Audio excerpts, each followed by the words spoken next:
I was also a resident of Hamtramck in the 1980s. I remember very clearly residents being burned out of their homes.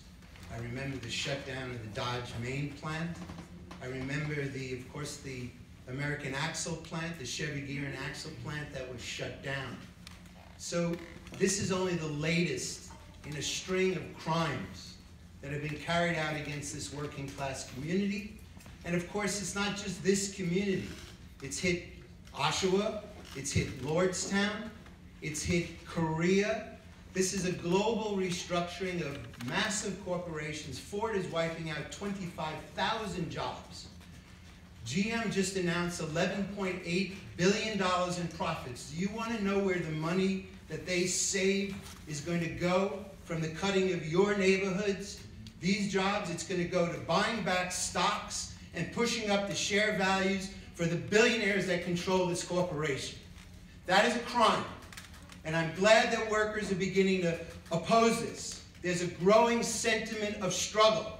In Mexico, where workers are making 75 cents an hour making the steering wheels for General Motors and Chrysler, they've conducted a wave of wildcat strikes, not only against the corporations, but against the company unions, which have been agreeing to this for years and years and years. If we're going to conduct a fight, there has to be a serious discussion. First of all, what are we fighting? We're fighting massive corporations. We're fighting capitalism. These capitalists control lock, stock, and barrel every single one of these politicians. Excuse me. When Obama restructured General Motors in 2009, he bailed them out, and you know what the criterion was? Cutting the wages of young workers in half.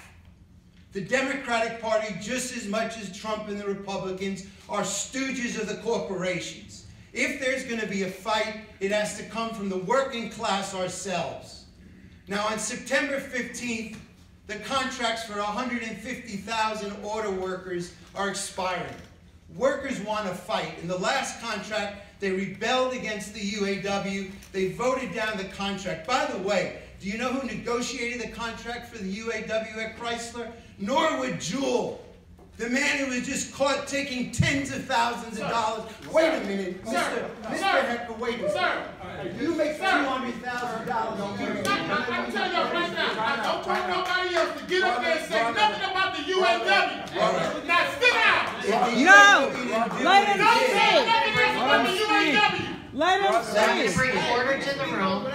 Don't want nobody in this room to say nothing else about the UAW. First Amendment rights. So I'm going to limit comments to about 3 minutes. Let me finish. So finishing statement, All right. 30 seconds. Thank you. All right. I would urge residents of this community to appeal to the auto workers, the rank and file auto workers, to take the conduct of the struggle out of the hands of the unions, build rank and file communities connected to the communities. There should be a national strike. There should be a cross-border strike. There should be a general strike. Thank you. When are workers going to stop what's happening? These plants belong to the working class, not to the billionaires. Thank you very much.